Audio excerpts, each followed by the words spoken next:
Assalamualaikum warahmatullahi wabarakatuh. Halo sahabat sejuta kisah. Bahagia rasanya bisa kembali hadir bersama Anda.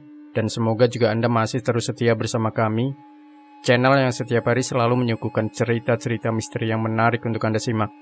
Dan kesempatan kali ini kami sudah menyiapkan sebuah kisah misteri yang berjudul Pesugihan Cahaya Lilin Abadi, Tumbal Ingatan. Senja di Pekalongan, Jawa Tengah mestinya membawa ketenangan. Namun, bagi keluarga Harjo, kota yang terkenal dengan batiknya ini terasa seperti jebakan. Aroma malam yang merayap masuk ke rumah sederhana mereka justru menambah beban di pundak Pak Harjo, seorang pengrajin batik Parubaya yang kini hanya bisa menatap tumpukan kain tak terjual. Usaha batik Harjo yang dirintis turun-temurun kini diambang kehancuran. "Kita harus bagaimana lagi, Mas?" Lirih Bu Lastri, istri Pak Harjo. Suaranya syarat keputusasaan. "Adi butuh biaya kuliah. Nisa sebentar lagi masuk SMA. Modal kita sudah tipis sekali." Pak Harjo mengusap keningnya yang berkerut. Ia sudah mencoba segalanya, meminjam uang, mengikuti pameran di kota, bahkan mencoba membuat motif batik modern yang tak ia kuasai. Namun, seolah takdir menolaknya. Sebuah dinding tak kasat mata menghalangi setiap upaya mereka untuk bangkit. Malam itu, setelah anak-anaknya terlelap, Pak Harjo memutuskan untuk mencari udara segar. Langkahnya tanpa sadar membawanya ke pinggir kota, menuju sebuah makam tua yang dikenal angker di bawah lindungan pohon beringin raksasa. Konon, makam itu adalah tempat orang-orang putus asa mencari jalan pintas ke kekayaan melalui cara-cara yang gelap. Di antara nisan-nisan yang pudar dan semak belukar, seorang pertapa misterius duduk bersila. Jubahnya lusuh, rambutnya gimbal, dan matanya memancarkan cahaya aneh di bawah rembulan yang pucat. Ia seperti menunggu kedatangan Pak Harjo. "Kau sedang dalam kesulitan, anak muda." Suara pertapa itu serak, namun entah mengapa terasa seperti pelukan hangat yang menenangkan kegelisahan Pak Harjo. Pak Harjo yang terkejut namun tak punya lagi harapan, akhirnya mencurahkan semua bebannya tentang usahanya yang sekarat, masa depan anak-anaknya yang suram, dan ketakutannya akan kemiskinan yang mencekik. Pertapa itu tersenyum tipis, sebuah senyum yang tak menjangkau matanya. "Ada jalan, jika kau berani membayar harganya." Ia mengulurkan sebuah kotak kecil dari anyaman bambu. Di dalamnya tergeletak sepasang lilin berwarna kuning pucat yang tampak biasa saja. "Nyalakan lilin ini setiap malam di rumahmu. Pastikan mereka selalu menyala. Tak akan pernah habis, dan selama lilin itu menyala, rezeki akan mengalir tak henti. Usahamu akan berjaya melampaui impianmu." Apa syaratnya?" tanya Pak Harjo. Nalurinya berteriak memperingatkan. "Tidak ada tumbal nyawa," kata pertapa itu seolah membaca ketakutan Pak Harjo. "Hanya biarkan cahaya lilin itu menyinari setiap sudut hidupmu. Biarkan dia menjadi saksi selamanya." Bayangan senyum anak-anaknya, harapan akan hidup yang lebih baik, mengalahkan rasa ngeri yang mulai merayap di hati Pak Harjo. Dengan tangan gemetar, ia menerima kotak itu. Akan saya lakukan," bisiknya, tak menyadari betapa mengerikannya harga yang akan ia bayar. Malam itu suasana di rumah Pak Harjo diselimuti ketegangan. Bu Lastri menatap kotak anyaman bambu berisi lilin itu dengan pandangan curiga. "Mas, apa kita yakin? Ini terasa tidak benar," bisiknya, suaranya tercekat. Pak Harjo menghela nafas. "Kita tidak punya pilihan lain, Lastri. Ini demi anak-anak kita." Pertapa itu bilang tidak ada tumbal nyawa. Ia berusaha meyakinkan Bu Lastri, juga dirinya sendiri. Di ruang tamu, tempat keluarga biasa berkumpul, Pak Harjo meletakkan kedua lilin kuning pucat itu di atas meja kayu. Dengan tangan sedikit gemetar, ia menyalakan sumbunya. Api kecil melambai, lalu stabil, cahayanya redup. Namun anehnya, bara apinya tidak goyah sedikit pun. Bahkan saat jendela sedikit terbuka dan angin masuk, mereka menunggu sepanjang malam. Lilin itu menyala tanpa berkurang seujung pun, seolah-olah waktu tak berlaku bagi mereka. Keesokan paginya hal yang tak terduga terjadi. Sebuah mobil mewah berhenti di depan rumah sederhana mereka. Seorang pria berjas rapi, perwakilan dari distributor batik terbesar di Jakarta, turun dari mobilnya. Ia mengaku sudah lama mencari motif-motif batik klasik yang dibuat Pak Harjo, yang selama ini dianggap ketinggalan zaman. Kami ingin memesan dalam jumlah besar, Pak Harjo. Motif Bapak adalah karya seni murni yang kini dicari pasar internasional, kata pria itu dengan antusias. Pak Harjo dan Bu Lastri nyaris tak percaya. Pesanan yang datang jumlahnya puluhan kali lipat dari kapasitas produksi mereka. Mereka harus segera merekrut lebih banyak karyawan, membeli mesin baru, dan memperluas bengkel batik mereka. Dalam hitungan minggu, Batik Harjo melejit menjadi pembicaraan di kalangan pebisnis batik. Kekayaan mengalir deras, seolah tak ada habisnya. Mereka pindah ke rumah yang lebih besar dan mewah, lengkap dengan taman yang asri dan kolam ikan. Lilin-lilin itu tetap menyala di ruang tamu utama, di atas meja marmer yang mahal. Cahayanya redup, namun konstan. Pak Harjo selalu memastikan lilin itu tak pernah padam. Bahkan saat mereka pergi berlibur ke Bali, seorang pelayan khusus ditugaskan untuk menjaga agar lilin itu tetap menyala di ruang yang terkunci rapat. Keluarga Harjo hidup dalam kemewahan yang dulu hanya bisa mereka impikan. Adi kini kuliah di jurusan seni rupa terbaik di Yogyakarta, dan Nisa diterima di sekolah favorit di Semarang. Mereka bersyukur, namun sesekali tatapan mereka akan jatuh pada lilin yang terus menyala itu, membawa serta perasaan tidak nyaman yang samar, seperti bayangan yang sulit dijelaskan. Kemewahan menyelimuti hidup keluarga Harjo. Mereka bisa membeli apa saja yang mereka inginkan, melakukan perjalanan kemana saja. Namun, di balik kemilau harta itu, sebuah keanehan mulai merayap pelan, tak terlihat oleh mata telanjang. Awalnya hal-hal itu terasa sepele, bahkan seringkali dianggap lucu atau akibat kelelahan. Suatu pagi, saat Pak Harjo hendak berangkat ke pabrik batiknya yang megah, ia mondar-mandir di ruang tamu, menggaruk kepalanya. Aneh sekali, kunciku di mana ya? Padahal baru saja kuletakkan di meja ini, gumamnya. Bu Lastri dengan senyum sabar menunjuk ke saku kemeja Pak Harjo sendiri. Pak Harjo tertawa canggung. Mungkin sudah tua Lastri, banyak pikiran. Beberapa hari kemudian giliran Bu Lastri.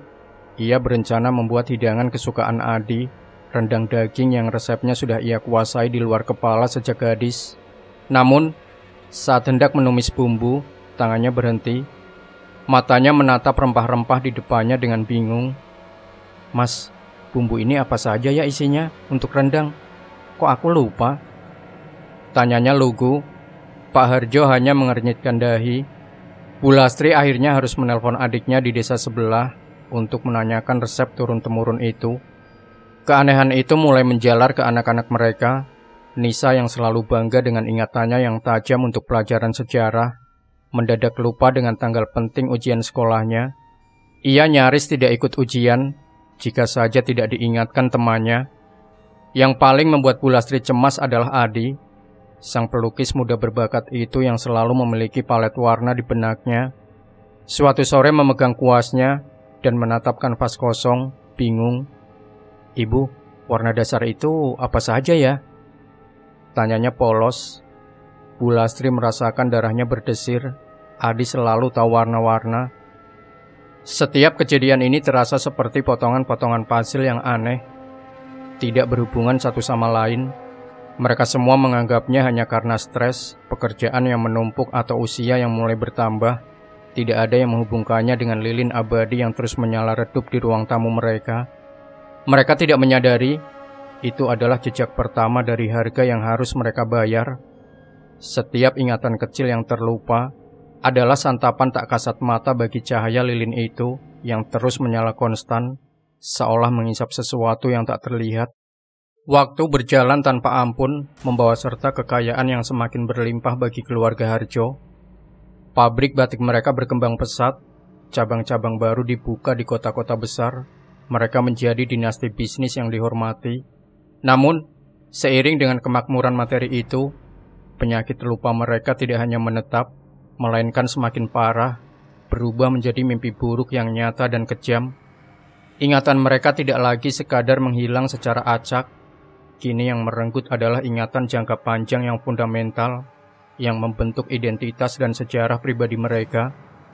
Pak Harjo yang dulu hafal setiap lekuk motif batik Pekalongan, suatu hari menatap salah satu desain klasiknya dengan kebingungan. Ini motif apa ya? Aku seperti belum pernah melihatnya. Karyawannya saling pandang tak percaya. Pak Harjo bahkan mulai lupa nama-nama pelanggan lamanya yang paling setia, yang dulu sering berbagi cerita dengannya. Puncaknya, suatu sore, ia menatap Bu Lastri yang sedang menyulam. "Maaf, nama kamu siapa?" Tanyanya dengan suara hampa.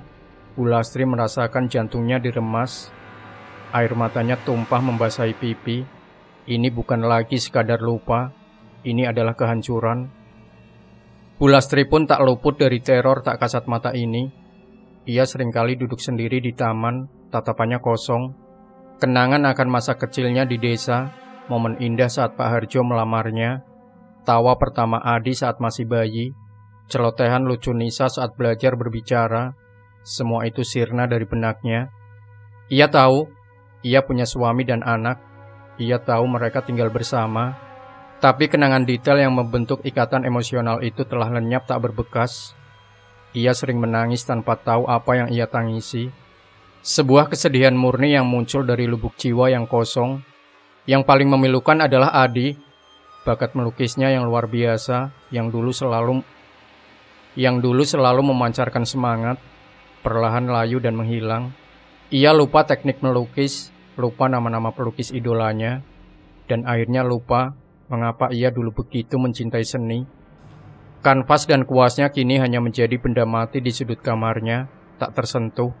Ia sering menatap pantulan dirinya di cermin, merasa ada yang hilang, namun ia tak tahu apa itu. Nisa yang paling muda menunjukkan gejala paling lambat, namun tak kalah memilukan.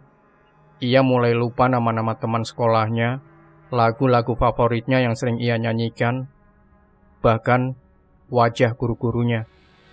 Keluarga Harjo hidup dalam kemewahan yang hampa. Mereka kaya raya, memiliki segalanya, namun telah kehilangan kekayaan jiwa, ingatan, kenangan, sejarah pribadi, dan identitas mereka sendiri. Setiap interaksi terasa canggung dan dingin, karena mereka tak lagi memiliki memori bersama untuk dibagi. Mereka telah menjadi orang asing di rumah mereka sendiri, hidup berdampingan sebagai cangkang kosong yang bergelimang harta. Lilin itu terus menyala di ruang tamu, cahayanya redup, namun konstan. Pak Harjo sering menatapnya, merasakan firasat dingin yang menusuk. Sebuah dorongan aneh untuk memastikan lilin itu tidak padam. Ia tahu, ini adalah harga yang harus mereka bayar. Sebuah harga yang jauh lebih mengerikan daripada kematian fisik. Karena mereka terus hidup, namun tanpa diri mereka yang sebenarnya. Horor yang sesungguhnya bukanlah tentang kematian, melainkan tentang hilangnya ingatan yang perlahan dan menyakitkan, merusak pondasi keberadaan mereka. Seiring berjalannya waktu, kondisi keluarga Harjo semakin memburuk. Ingatan mereka terus terkikis, tak menyisakan apapun selain kekosongan. Mereka berempat hidup seperti kumpulan orang asing yang kebetulan tinggal di bawah satu atap yang sama. Pembicaraan mereka dangkal, tanpa inti, karena tidak ada lagi kenangan yang bisa mereka bagi. Pak Harjo yang dulu dikenal sebagai sosok yang hangat dan bersemangat, kini hanya bisa duduk termangu di kursi kesayangannya di ruang keluarga. Matanya menatap lilin yang terus menyala di atas meja marmer, merasakan sebuah tarikan aneh pada cahaya itu. Ia tahu lilin itu penting, sangat penting, namun ia sama sekali lupa alasannya. Ia lupa tentang pertemuan di makam, tentang pertapa misterius, tentang janji kekayaan, bahkan tentang keputusasaan yang pernah membelitnya. Semua kenangan itu telah disedot habis. Bu Lastri, sang ibu yang dulu penuh kasih sayang, kini seringkali tersenyum tanpa alasan yang jelas, lalu tiba-tiba menangis tanpa tahu penyebabnya. Ia tidak lagi mengenali suaminya sebagai Harjo, anak-anaknya sebagai Adi dan Nisa, melainkan hanya sebagai orang-orang yang tinggal bersamanya. Ikatan emosional yang dulu begitu kuat, kini telah putus, digantikan oleh kehampaan yang mencekam. Adi, sang seniman muda tidak lagi melukis. Kuas dan kanvasnya teronggok di sudut kamar, tertutup debu. Ia bahkan tidak ingat pernah memiliki hasrat itu. Ia menghabiskan hari-harinya menatap keluar jendela tanpa tujuan, tanpa hasrat, tanpa memori.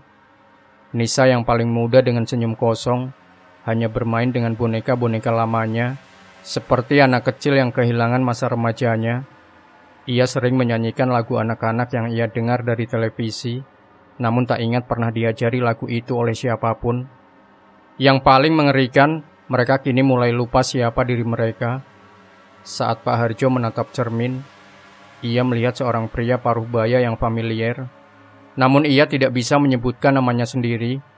Adi akan menatap pantulan wajahnya, merasa ada yang salah, namun tak tahu apa itu. Mereka telah kehilangan identitas pribadi mereka. Kekayaan mereka terus melimpah. Pabrik batik Harjo terus beroperasi, dikelola oleh manajer-manajer profesional yang mengira Pak Harjo hanya pikun karena usia lanjut. Tidak ada yang tahu di balik kemewahan itu. Ada sebuah keluarga yang jiwanya telah mati. Ingatannya telah dilucuti oleh cahaya lilin abadi. Mereka adalah bukti nyata bahwa ada hal yang lebih mengerikan daripada kematian itu sendiri.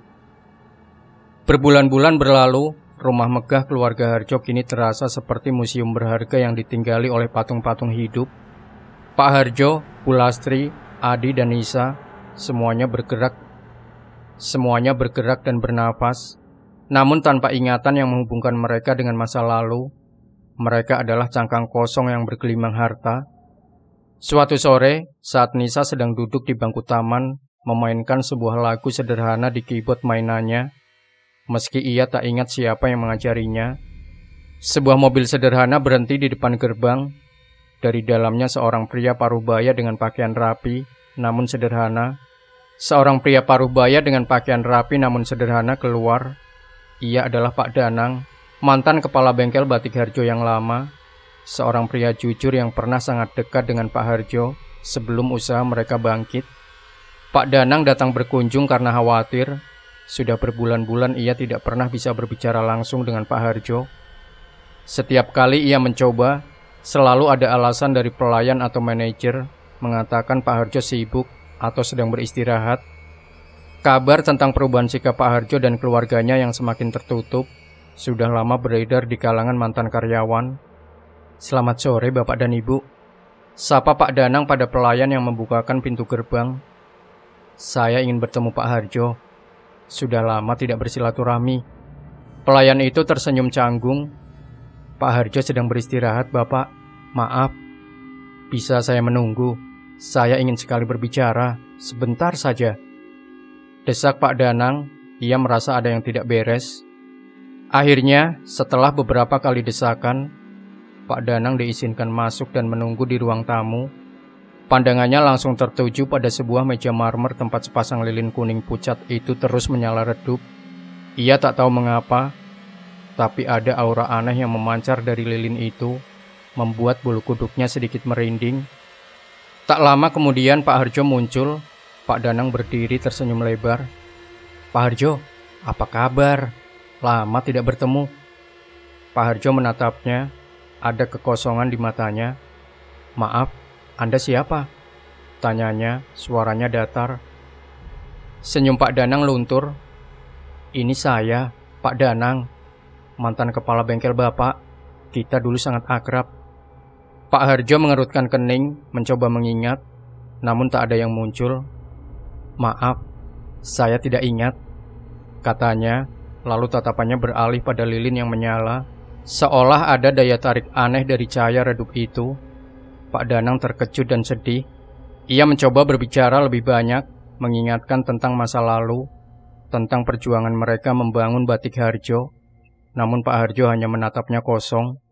Begitu pula saat Bu Lastri muncul, ia hanya tersenyum tipis, tanpa ekspresi, seolah tak mengenal Pak Danang sama sekali. Pak Danang mencelos, "Ini bukan sekadar pikun, ini jauh lebih mengerikan. Ada sesuatu yang sangat salah pada keluarga ini." Pandangannya kembali ke lilin yang menyala. Ia merasa jawabannya ada di sana. Pulang dari rumah Pak Harjo, Pak Danang duduk termenung di teras rumahnya yang sederhana.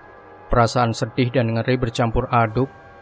Ia tidak bisa melupakan tatapan kosong di mata Pak Harjo dan cara Bu Lastri memperlakukannya seperti orang asing. Ini bukan Pak Harjo yang dikenalnya, bukan keluarga yang ia cintai. Ada apa ya? Tanya Sari, putri Pak Danang yang melihat ayahnya murung. Pak Danang menceritakan kunjungannya. Sari, seorang mahasiswi psikologi, mendengarkan dengan serius. Itu bukan Alzheimer biasa ya, ada sesuatu yang aneh. Malam itu Pak Danang tak bisa tidur, pikirannya terus berputar pada kejadian di rumah Pak Harjo. Ia teringat percakapannya dengan almarhum Mbah Karto, kakek Pak Harjo beberapa bulan silam. Mbah Karto adalah seorang sesepuh desa yang sangat dihormati, dikenal karena kebijaksanaannya dan pengetahuannya tentang hal-hal gaib. Dalam salah satu kunjungan Mbah Karto ke bengkel batik, saat Pak Harjo sedang tidak ada, Mbah Karto pernah menyinggung tentang jalan pintas menuju kekayaan. Nak Danang, kata Mbah Karto kala itu, suaranya pelan dan penuh peringatan. Di dunia ini ada banyak jalan. Ada jalan yang lurus dan ada jalan yang memutar. Tapi ada juga jalan yang terlihat mudah dan terang, namun sesungguhnya membawa kegelapan abadi. Apa maksud Mbah? Tanya Pak Danang penasaran. Mbah Karto menghela nafas. Ada pesugihan, nak. Bukan sembarang pesugihan. Ia tidak meminta tumbal nyawa, tapi dia meminta sesuatu yang lebih berharga, ingatan. Perlahan-lahan dia akan mengikis ingatanmu sampai kau lupa siapa dirimu, siapa keluargamu, bahkan siapa Tuhanmu. Mbah Karto saat itu menjelaskan sebuah legenda tentang lilin pengikis ingatan yang konon berasal dari sebuah perguruan ilmu hitam kuno di pedalaman Jawa. Lilin itu akan memberikan kekayaan melimpah, tapi sebagai gantinya, ingatan pemiliknya akan terkikis sedikit demi sedikit, sampai ia menjadi seperti bayi tanpa memori. Benda itu tidak bisa dipadamkan begitu saja, nak. Dia harus dipadamkan oleh orang yang benar-benar tidak memiliki keinginan materi, yang hatinya bersih dari ambisi duniawi. Jika tidak, ia akan membawa malapetaka yang lebih besar. Jelas Mbah Karto. Kilas balik itu membuat Pak Danang merinding. Ia teringat lilin kuning pucat yang terus menyala di ruang tamu Pak Harjo. Mungkinkah itu lilin pengikis ingatan yang dimaksud Mbah Karto? Rasa ngeri menjalari tubuhnya. Ia harus melakukan sesuatu. Ia tidak bisa membiarkan keluarga yang ia kenal dan hormati hancur seperti itu. Bahkan jika mereka sendiri sudah melupakan diri mereka. Pak Danang tidak bisa tinggal diam. Kilas balik percakapannya dengan Mbah Karto terus menghantuinya. Ia tahu Pak Harjo dan keluarganya sedang terperangkap dalam sesuatu yang jauh lebih mengerikan dari sekadar demensia. Ini adalah santet, pesugihan yang mengikis jiwa. Pagi harinya Pak Danang memutuskan untuk kembali ke makam tua tempat Pak Harjo pertama kali bertemu pertapa misterius itu. Ia berharap bisa menemukan petunjuk, atau setidaknya merasakan aura yang sama yang Mbah Karto ceritakan. Makam itu masih diselimuti kabut tipis di pagi hari. Pohon beringin raksasa menjulang tinggi, akarnya menggantung seperti jemari raksasa. Pak Danang berjalan pelan di antara nisan-nisan yang sudah miring dan lumutan. Ia mencari jejak, apapun yang bisa memberinya petunjuk. Tiba-tiba matanya menangkap sesuatu. Di balik semak belukar yang agak lebat, dekat sebuah nisan yang tidak bertuliskan nama, tergeletak sebuah liontin kayu kecil, berbentuk ukiran bulan sabit. Liontin itu tampak kuno, dengan beberapa guratan simbol yang samar-samar. Pak Danang yakin, liontin itu bukan milik warga desa. Ia teringat bahwa Mbah Karto dulu pernah memiliki beberapa benda pusaka kecil, dan salah satunya adalah liontin dengan ukiran mirip. Mungkinkah ini terkait? Ia juga ingat, Mbah Karto selalu menyimpan buku-buku lama tentang ilmu spiritual dan legenda lokal di perpustakaan kecilnya.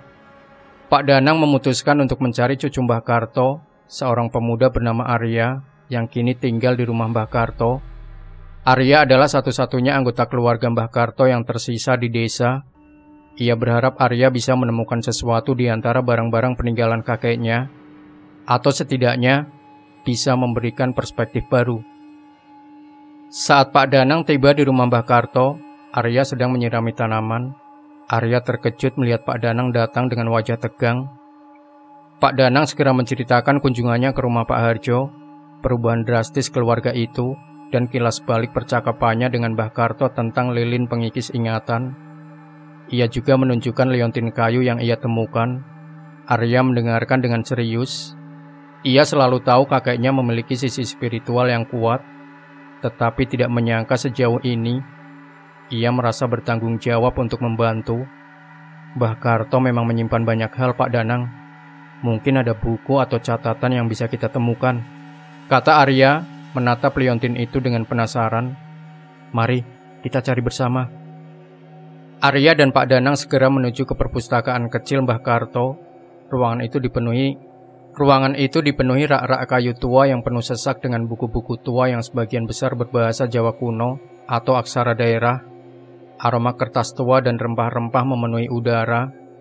Mbah Karto memang gemar mengumpulkan hal-hal seperti ini, kata Arya mulai mencari.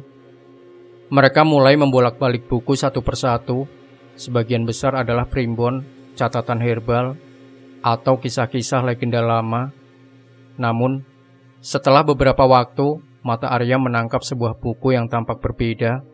Sebuah buku bersampul kulit tua yang tampak usang, tanpa judul. Ini seperti buku harian, gumam Arya.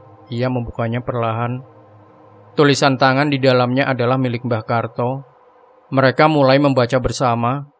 Buku harian itu berisi catatan Mbah Karto tentang berbagai fenomena gaib di desa, penemuan-penemuan spiritualnya, dan peringatan tentang ilmu-ilmu hitam. Di beberapa halaman, ada sketsa lilin dengan bara api yang tak kunjung habis, mirip dengan lilin yang menyala di rumah Pak Harjo. Di bawah sketsa itu Mbah Karto menulis, lilin pengikis ingatan, kekayaan materi tanpa batas, namun harga yang dibayar adalah ketiadaan diri, lebih kejam dari kematian. Arya dan Pak Danang merasa merinding membaca catatan itu. Pak Karto juga menuliskan beberapa kasus di desa lain yang pernah ia dengar, di mana keluarga-keluarga kaya mendadak kehilangan ingatan dan hidup dalam kehampaan setelah menggunakan lilin serupa. Yang paling penting, di bagian akhir buku harian itu, Mbah Karto menuliskan tentang cara memadamkan lilin tersebut. Syaratnya sangat spesifik.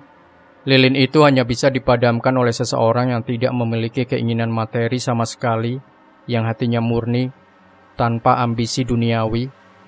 Orang tersebut harus memadamkannya di bawah cahaya bintang khusus pada malam bulan mati atau Amavasya, dan dengan mengucapkan mantra penolak ikatan yang dituliskan Mbah Karto. Jika syarat tidak terpenuhi, upaya pemadaman akan memicu balasan yang jauh lebih mengerikan.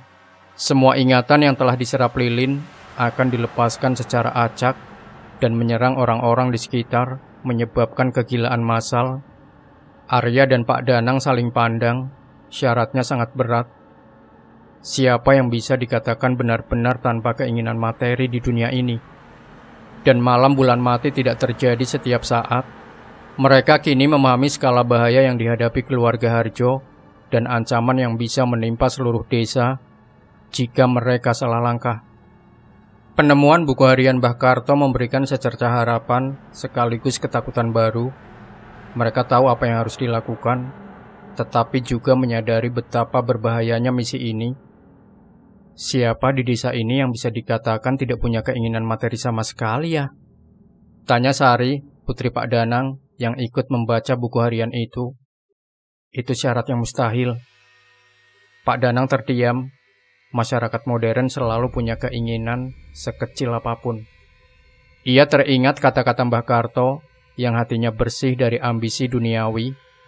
Tiba-tiba Arya teringat seseorang, Bi Entin, asisten rumah tangga kakeknya yang sudah sangat sepuh.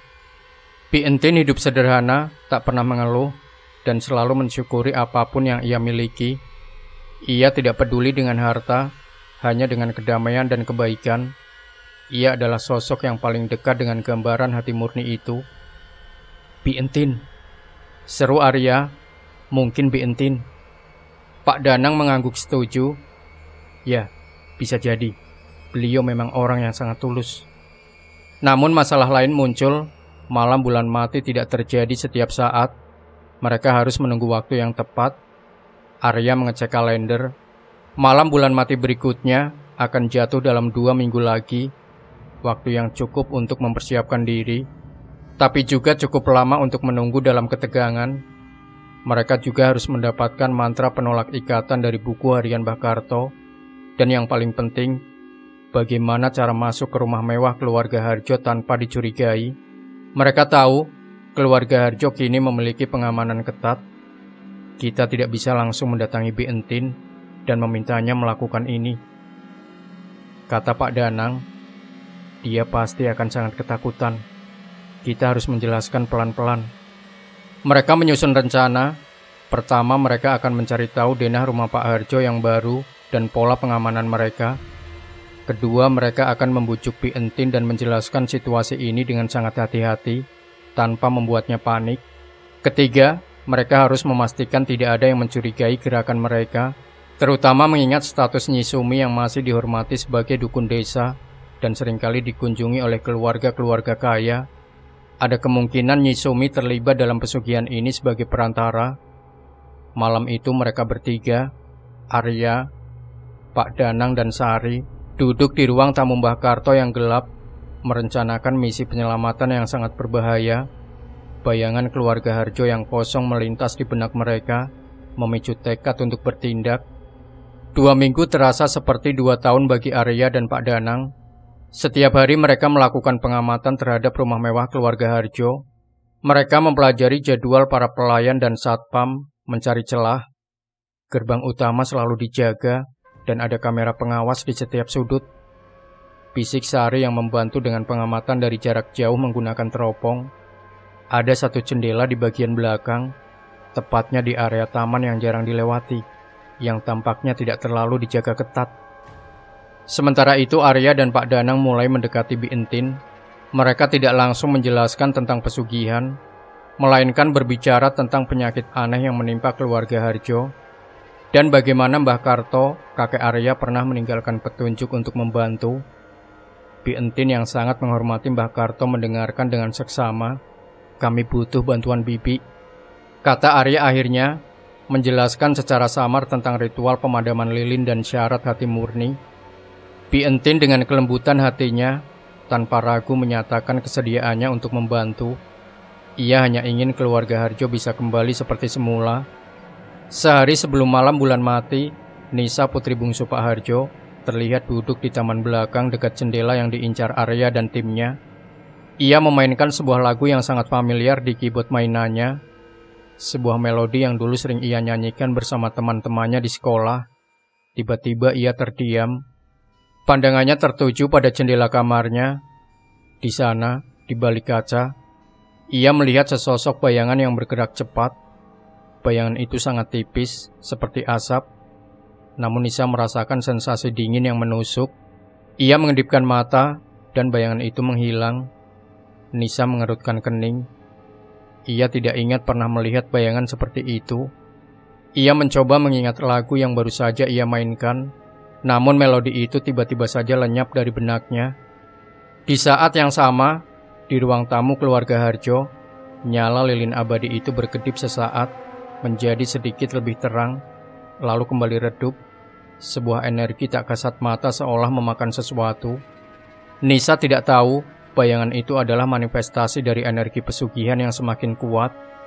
Dan setiap kali ia lupa, lilin itu akan mengambil sebagian dari dirinya. Ancaman bukan hanya datang dari luar, melainkan dari dalam rumah itu sendiri, dari benda yang seharusnya membawa keberuntungan. Dari benda yang seharusnya membawa keberuntungan. Malam bulan mati tiba, langit gelap gulita, tanpa seulas pun cahaya bulan. Ini adalah saat yang tepat untuk melaksanakan ritual pemadaman lilin. Arya, Pak Danang dan Bi Entin berkumpul di rumah Mbah Karto, mengulang kembali mantra penolak ikatan. Bi Entin tampak tegang, namun tekadnya kuat. Kita akan masuk lewat jendela belakang. Aku akan mengalihkan perhatian satpam dari depan, bisik Pak Danang. Sari akan menunggu di mobil di ujung jalan, siap jika ada sesuatu yang tidak beres. Mereka bergerak dalam kegelapan. Pak Danang mengenakan topi dan jaket tebal, berjalan santai menuju gerbang utama rumah Harjo. berakting seolah-olah ia adalah kenalan lama yang kebetulan lewat. Sementara itu, Arya dan Bi Entin mengendap-endap menuju taman belakang. Jendela yang diidentifikasi Sari memang tidak terkunci rapat. Dengan hati-hati Arya membukanya. Bau apek dan sedikit aroma lilin tercium dari dalam. Bi Entin melangkah masuk lebih dulu. Kakinya yang renta bergerak lincah. Arya mengikutinya. Jantungnya berdebar kencang. Mereka menyusuri koridor yang gelap, bersembunyi di balik pilar dan lukisan mahal. Suara dengkuran dari salah satu kamar satpam terdengar samar. Mereka akhirnya tiba di ruang tamu utama.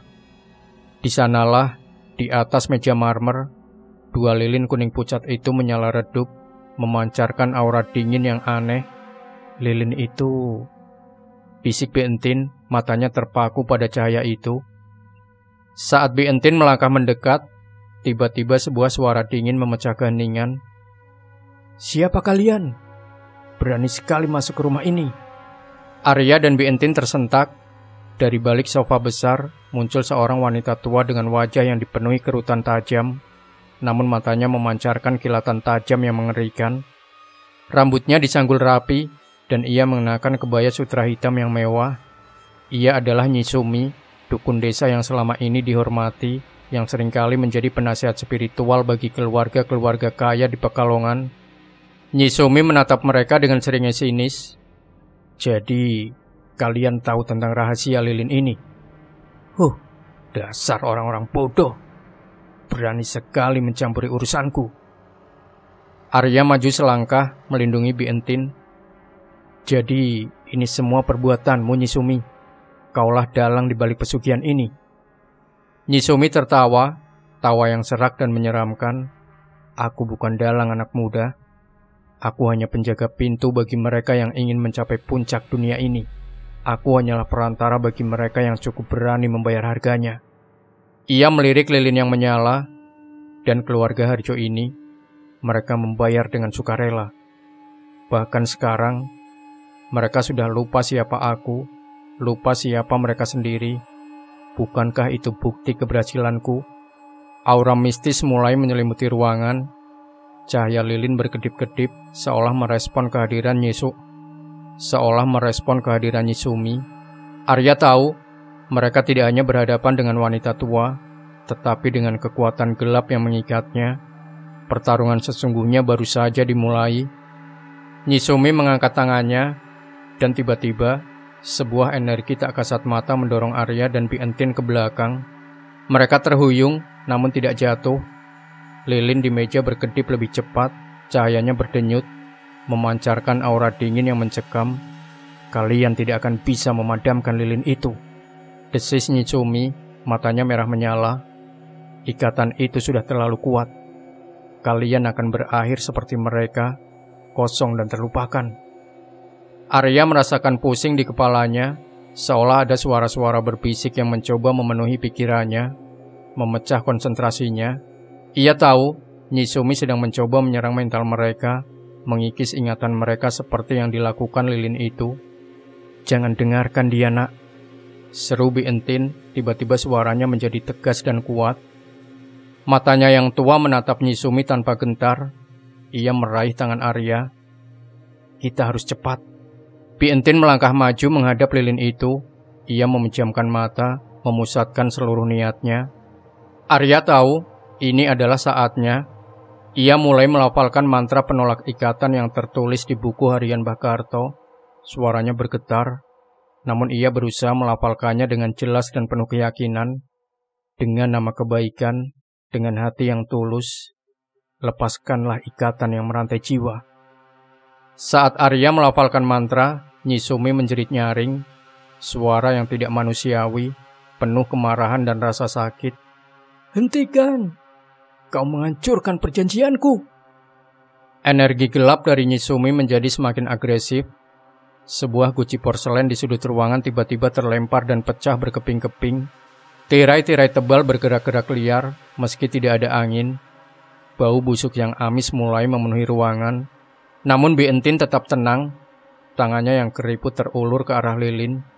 Dengan keberanian yang luar biasa, ia meniup kedua lilin itu dengan kuat, sambil Arya terus melafalkan mantranya.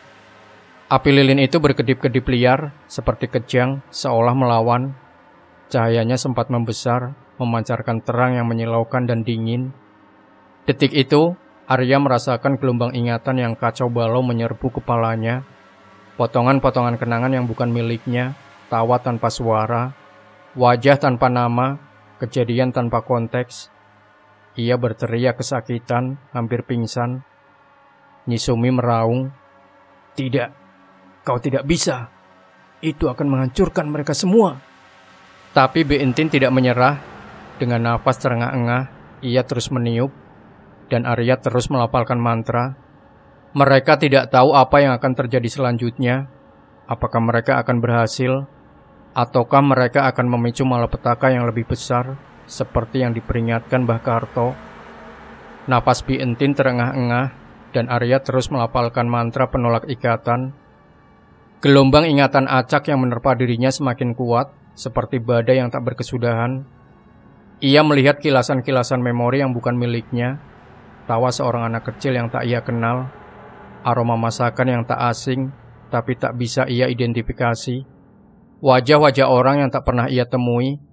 Itu adalah ingatan-ingatan keluarga Harjo yang dilepaskan secara paksa oleh Lilin. Nyisumi meraung kesakitan, suaranya melengking, tubuhnya mulai mengejang, dan bayangan hitam di sekelilingnya berputar semakin liar, berusaha melindungi Lilin. "Bodoh, kau akan menghancurkan mereka semua," teriak Nyisumi, suaranya serak.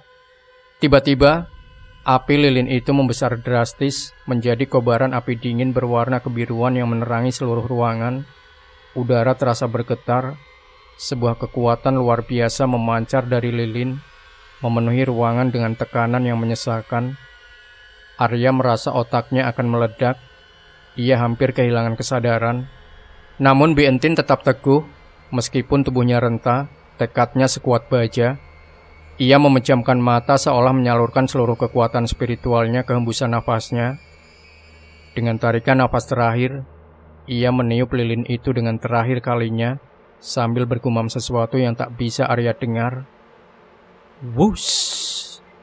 Api kebiruan itu padam seketika, meninggalkan asap tipis yang berbau aneh. Ruangan kembali gelap gulita, hanya disinari cahaya redup dari lampu darurat yang Mia letakkan di pintu. Sari letakkan di pintu.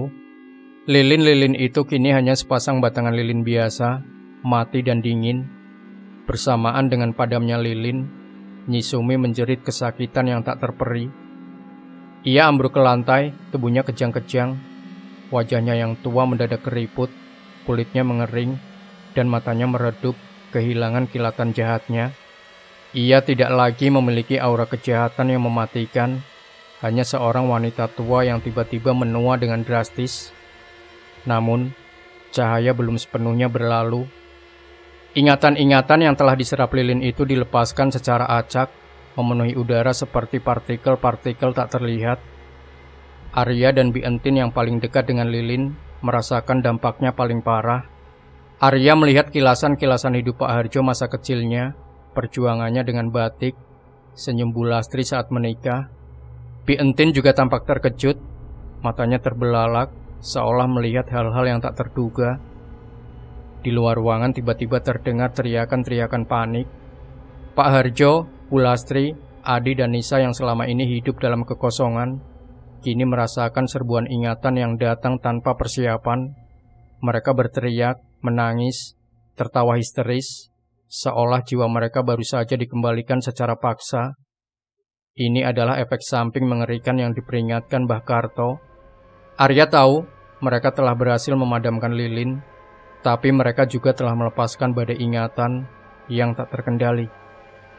Suara-suara jeritan panik dari tawa histeris dari anggota keluarga Harjo menggema dari berbagai sudut rumah. Di ruang tamu, Beintin terhuyung, memegangi kepalanya. Matanya kosong sejenak, lalu kembali fokus, dipenuhi kengerian. Ini yang Mbah Karto maksud, bisiknya, nafasnya terengah-engah. Arya juga merasakan dampak badai ingatan itu.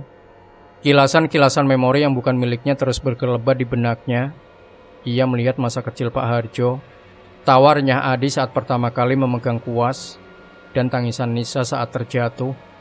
Rasanya seperti ribuan kenangan yang bertumpuk dan bertabrakan dalam otaknya, menyebabkan sakit kepala yang luar biasa.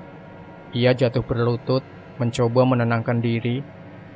Sementara itu, Nyisumi tergeletak di lantai, lemah tak berdaya. Wajahnya telah keriput dan menua drastis. Matanya kehilangan kilatan jahatnya. Ia kini hanyalah seorang wanita tua yang ringkih. Akibat kekuatannya telah terkuras habis oleh mantra dan kebaikan hati Bientin. Suara langkah kaki terburu-buru terdengar mendekat. Itu adalah Pak Danang yang berhasil mengalihkan perhatian satpam. Ia masuk ke ruang tamu, terkejut melihat kekacauan dan kondisi Nyisumi yang mengenaskan. "Apa yang terjadi?" seru Pak Danang panik. "Lilinnya sudah padam ya," kata Sari, suaranya parau. "Tapi ingatannya kembali. Mereka tidak siap." Mereka bergegas mencari anggota keluarga Harjo. Di kamar Pak Harjo mereka menemukannya duduk di tempat tidur, menangis terseduh-seduh. "Lastri, Adi, Nisa, aku ingat semuanya. Aku ingat betapa bodohnya aku." Ia meremas kepalanya, terbebani oleh ingatan yang kembali secara tiba-tiba, termasuk ingatan tentang perjanjian gelapnya.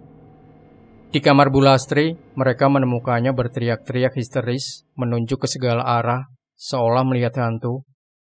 "Siapa kalian? Pergi! Jangan sentuh aku!"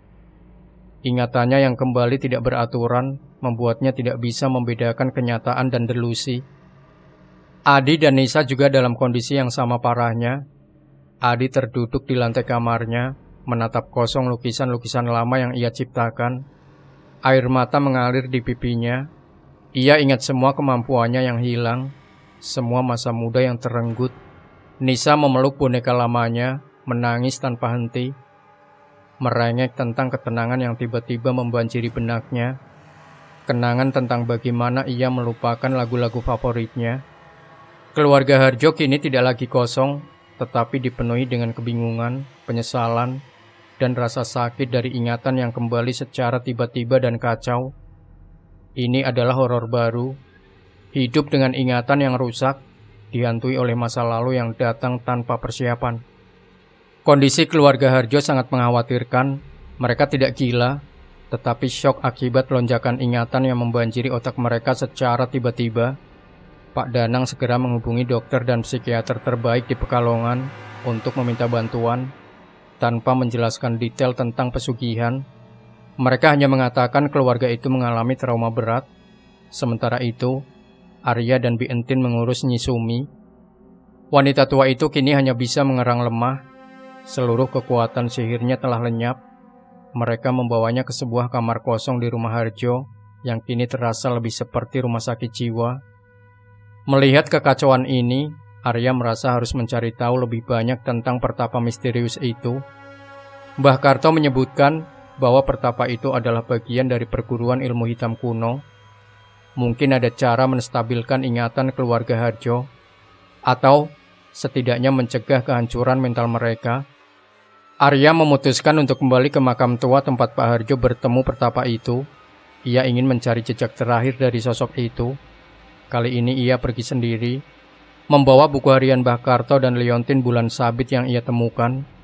Makam itu terasa lebih dingin dan sepi di tengah malam. Angin berdesir di antara nisan, menciptakan melodi yang menyayat hati. Arya berjalan pelan, senternya menyapu kegelapan. Ia memeriksa setiap sudut, setiap pohon, setiap batu. Ia kembali ke nisan yang tidak bertuliskan nama, tempat ia menemukan liontin itu. Kali ini Arya melihat sesuatu yang berbeda. Di balik nisan itu, ada celah kecil di tanah, nyaris tak terlihat, tertutup lumut. Arya membersihkan lumut itu, dan menemukan sebuah ukiran samar berbentuk mata di batu nisan tersebut, yang tidak ia sadari sebelumnya. Ia menekan ukiran mata itu, dan celah di tanah sedikit terbuka, menampakkan sebuah kotak kayu kecil yang usang. Dengan tangan bergetar, Arya mengambil kotak itu dan membukanya. Di dalamnya, ada sebuah surat yang ditulis di atas perkamen tua, dengan tulisan tangan yang sama dengan pertapa misterius itu. Isinya sangat singkat dan misterius. Jika lilin padam dan ingatan kembali, carilah cahaya penyeimbang di tempat yang saling kau lupakan. Carilah cahaya penyeimbang di tempat yang paling kau lupakan. Hanya itu yang bisa menstabilkan jiwa yang pecah. Jangan pernah mencari aku. Aku adalah bayangan dari kehancuran yang tak berujung. Pertapa bukanlah penyelamat, melainkan penuntun takdir. Surat itu tidak memberikan jawaban jelas, malah menambah misteri. Cahaya penyeimbang, tempat yang paling kau lupakan. Apakah itu berarti tempat yang dilupakan oleh keluarga Harjo, atau tempat yang dilupakan oleh Arya sendiri? Ini adalah teka-teki terakhir yang harus ia pecahkan untuk menyelamatkan keluarga Harjo dari kegilaan. Beberapa hari setelah badai ingatan, kondisi keluarga Harjo berangsur-angsur membaik di bawah pengawasan psikiater. Mereka tidak lagi histeris, namun masih sangat bingung dan kadang-kadang mengalami delusi ringan. Yang paling dominan adalah rasa penyesalan yang mendalam pada Pak Harjo, yang kini ingat sepenuhnya tentang perjanjiannya dengan Pertapa misterius itu. Aku menyesal sekali, Lastri. Demi kekayaan aku menghancurkan kita semua. Bisiknya pada istrinya, yang kini menatapnya dengan pandangan campur aduk antara ingatan dan kebingungan. Bu Lastri, meskipun ingatannya belum pulih sepenuhnya dan masih sering melayang, menangis memeluk Pak Harjo. Ada kerinduan yang mendalam di pelukan mereka, kerinduan akan ikatan yang sempat hilang. Adi dan Nisa, meskipun masih sering melamun, mulai menunjukkan tanda-tanda pemulihan. Adi sesekali meraih kuasnya, meskipun hanya untuk mencoret-coret tanpa tujuan. Nisa sesekali menyanyikan lagu anak-anak dengan lebih lancar. Arya menceritakan penemuan surat dari Pertapa itu kepada Pak Danang dan Sari. Mereka bertiga berusaha memecahkan teka-teki cahaya penyeimbang dan tempat yang paling kau lupakan. Tempat yang paling dilupakan, gumam Sari. Bisa jadi itu tempat yang secara emosional dilupakan karena trauma, atau tempat yang secara fisik tersembunyi dan tidak pernah dikunjungi lagi. Tiba-tiba Pak Danang teringat sesuatu. Ada satu tempat, sebuah sumur tua di belakang bengkel batik Harjo yang lama. Sumur itu sudah lama tidak digunakan, bahkan ditutup dan dilupakan sejak Pak Harjo pindah ke pabrik baru. Dulu Mbah Karto sering sekali duduk di dekat sumur itu. Katanya untuk merenung. Arya merasakan firasat kuat. Mbah Karto selalu punya alasan untuk setiap tindakannya.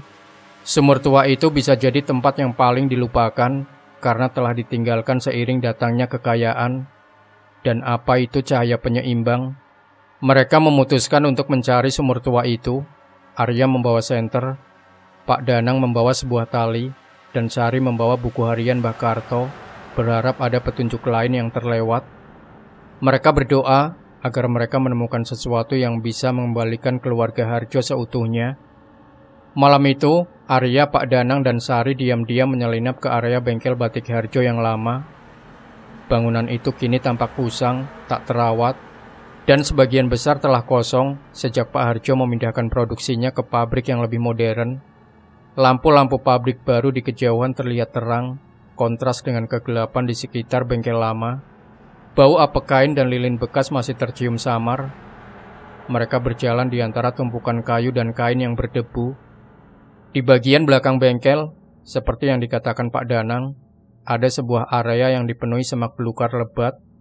Setelah membersihkan semak-semak itu, mereka menemukan sebuah sumur tua yang ditutupi papan kayu lapuk. Ini dia, bisik Pak Danang. Dulu Mbah Karto sering sekali duduk di sini. Arya merasakan energi aneh dari sumur itu, namun kali ini bukan energi jahat, melainkan sesuatu yang terasa melankolis, penuh kenangan. Ia membuka papan penutup sumur. Aroma tanah basah dan air dingin menyeruak. Arya menyalakan senternya dan mengarahkan cahayanya ke dalam sumur. Sumur itu tidak terlalu dalam dan airnya tampak bersih. Namun di dasarnya, Arya melihat sesuatu yang berkilau.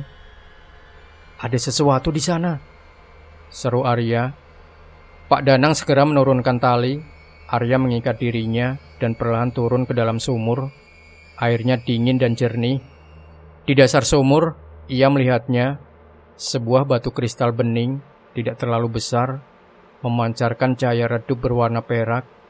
Cahaya itu seolah berdenyut, tenang dan menenangkan. Ini pasti cahaya penyeimbang itu, bisik Arya takjub. Batu kristal itu tidak seperti permata yang biasa, melainkan lebih seperti bekuan cahaya bulan. Saat tangannya menyentuh kristal itu, sebuah gelombang kehangatan menjalar ke seluruh tubuh Arya. Ia merasakan pikirannya menjadi jernih, dan bayangan-bayangan ingatan acak yang menyerangnya di goa kini terasa lebih tenang, seperti ombak yang mereda. Ia yakin inilah kunci untuk memulihkan ingatan keluarga Harjo.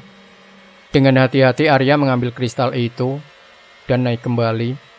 Ia menyerahkan kristal itu kepada Pak Danang dan Sari. Mereka semua merasakan aura positif yang terpancar dari kristal itu. Bagaimana cara menggunakannya? Tanya Sari. Arya teringat bagian akhir dari catatan Mbah Karto yang ia baca samar-samar. Cahaya penyeimbang, sentuhlah dengan harapan di hadapan rembulan penuh. Kita harus menunggu rembulan penuh, kata Arya, dan kita harus membawa keluarga Harjo ke sini. Disinilah mereka harus disentuh oleh cahaya ini. Ini adalah pertarungan terakhir, pertarungan untuk mengembalikan ingatan dan jiwa yang telah dicuri. Malam bulan purnama tiba, membasahi Pekalongan dengan cahaya perak yang lembut. Arya, Pak Danang, dan Sari membawa keluarga Harjo ke bengkel batik lama. Kondisi Pak Harjo, Bu Lastri, Adi, dan Nisa masih belum stabil. Mereka terlihat bingung, kadang menangis, kadang tertawa tanpa alasan. Namun kali ini ada secercah harapan di mata Arya. Di dekat sumur tua mereka meletakkan tikar. Cahaya bulan purnama menyinari area itu dengan sempurna, memantulkan kilauan dari permukaan air sumur. Arya memegang erat batu kristal bening yang mereka temukan. Cahaya penyeimbang. Kristal itu tampak semakin bersinar di bawah cahaya bulan. Kita akan melakukannya satu persatu, bisik Arya kepada Pak Danang dan Sari. Kita mulai dari Pak Harjo. Dengan hati-hati, mereka mendekatkan Pak Harjo ke sumur. Pak Harjo menatap sumur itu dengan tatapan kosong. Namun ada sedikit ketertarikan di matanya. Arya meletakkan batu kristal itu di dahi Pak Harjo, persis di tengah. Saat kristal itu menyentuh kulit Pak Harjo, sebuah cahaya perak lembut memancar dari kristal, menyelimuti tubuh Pak Harjo. Pak Harjo tersentak, matanya terpejam erat. Ia mulai bergumam. Awalnya tidak jelas, lalu menjadi kata-kata yang lebih koheren. Lastri, Batik, Adi, Nisa. Air mata mengalir di pipi Pak Harjo. Bukan air mata kebingungan atau kesedihan, melainkan air mata kenangan yang kembali. Ia membuka matanya. Ada cahaya di sana, cahaya pengenalan. Ia menatap Bu Lastri.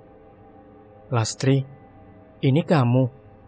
Bu Lastri yang sebelumnya kosong ikut menangis melihat Pak Harjo. Meskipun ingatan Bu Lastri belum pulih, ia merasakan gelombang emosi yang kuat dari suaminya. Mereka melakukan hal yang sama pada Bu Lastri, Adi, dan Nisa. Setiap kali kristal itu menyentuh dahi mereka, cahaya perak akan memancar dan mereka akan tersentak, seolah terbangun dari mimpi panjang. Ingatan mereka kembali secara bertahap, namun kali ini lebih teratur, lebih jernih. Ada tangisan penyesalan, tawa lega, dan pelukan erat yang penuh kerinduan. Aku ingat semuanya, Mas. Seru Bu Lastri memeluk Pak Harjo dengan erat. Maafkan aku tidak menyadari semua ini. Adi menatap kuas di tangannya, matanya berbinar. Aku ingat bagaimana melukis. Aku ingat semua warnanya. Nisa memeluk Pak Danang. Pak Danang, aku ingat lagu yang pernah Bapak ajari padaku. Mereka tidak pulih 100% dalam sekejap. Trauma dari kehilangan ingatan itu masih ada, dan beberapa bagian kenangan mungkin akan tetap buram. Namun, mereka telah mendapatkan kembali inti dari diri mereka. Jiwa mereka telah kembali ke tubuh. Cahaya penyeimbang telah menstabilkan ingatan mereka, mengembalikan apa yang telah dicuri oleh lilin abadi. Di kejauhan, Nyi Sumi yang masih dalam kondisi lemah di rumah Harjo merasakan gelombang kekuatan yang berbalik arah. Ia mengerang kesakitan, menyadari bahwa lilinnya telah dipadamkan dan tumbalnya telah diselamatkan, teror cahaya lilin abadi akhirnya menemukan akhir yang tak terduga. Cahaya bulan purnama memudar digantikan oleh fajar yang menyingsing. Di bengkel batik lama keluarga Harjo yang kini telah pulih ingatannya, duduk berpelukan, saling menceritakan kenangan yang kembali. Tangis dan tawa bercampur menjadi satu. Mereka masih dalam proses penyembuhan, tapi mereka sudah bukan lagi cangkang kosong yang dulu. Terima kasih Arya, terima kasih Pak Danang, Sari, ucap Pak Harjo, suaranya dipenuhi haru. Kalian telah mengembalikan kami. Pak Harjo menyadari betapa bodohnya ia, tergiur kekayaan instan hingga mengorbankan hal yang paling berharga. Ia memutuskan untuk melepaskan seluruh bisnis batik yang megah itu. Pabrik modernnya akan dijual dan keuntungan akan disumbangkan untuk membangun kembali kehidupan warga desa yang mungkin juga pernah terkena dampak energi pesugihan itu. Kami akan kembali ke awal Pak Danang, kata Pak Harjo. Mulai dari bengkel batik yang sederhana ini, kami akan mengutamakan kejujuran dan keberkahan, bukan lagi kekayaan semata. Bu Lastri mengangguk setuju, matanya berkaca-kaca. Adi dengan semangat yang baru, mulai membuat sketsa motif batik yang terinspirasi dari perjuangan dan pemulihan keluarganya. Nisa dengan senyum ceria, mulai merencanakan untuk kembali ke sekolahnya. Nyisumi yang kekuatannya telah lenyap, akhirnya ditangkap oleh warga desa yang telah mengetahui perbuatannya. Dari kesaksian Pak Harjo dan Sari, ia menghadapi hukuman atas kejahatannya. Sementara itu pertapa misterius itu tak pernah lagi terlihat. Arya, setelah misi ini memutuskan untuk tetap tinggal di Pekalongan. Ia tidak lagi melihat kota batik ini sebagai tempat yang membosankan. Ia telah menemukan tujuan yang lebih besar, melindungi desa dari ancaman tak terlihat seperti yang kakeknya lakukan. Ia mulai mendalami buku-buku Mbah Karto, mempelajari lebih banyak tentang keseimbangan antara dunia nyata dan spiritual. Ia dan Sari yang terlibat dalam misi berbahaya ini semakin dekat. Mereka sering terlihat berdiskusi tentang ilmu-ilmu kuno dan cara membantu masyarakat. Kisah pesugihan cahaya lilin abadi menjadi pelajaran berharga bagi warga Pekalongan. Mereka belajar bahwa kekayaan tanpa batas yang diperoleh dari jalan pintas memiliki harga yang jauh lebih mahal daripada yang terlihat, bahwa yang terpenting bukanlah seberapa banyak harta yang dimiliki, melainkan seberapa jauh jiwa dan ingatan yang membentuk siapa diri mereka. Di Pekalongan, bengkel batik Harjo yang lama perlahan kembali hidup. Lilin-lilin baru, lilin-lilin biasa menyala di setiap sudut bengkel, menerangi proses pembuatan batik yang jujur. Cahaya lilin itu kini bukan lagi simbol kutukan, melainkan simbol harapan, kerja keras, dan kenangan yang tak akan pernah pudar. Demikian sahabat Sejuta Kisah, jangan lupa berikan komentar Anda, like, share video ini, subscribe channel Sejuta Kisah, dan nantikan kembali cerita-cerita misteri terbaru dari kami. Wassalamualaikum warahmatullahi wabarakatuh.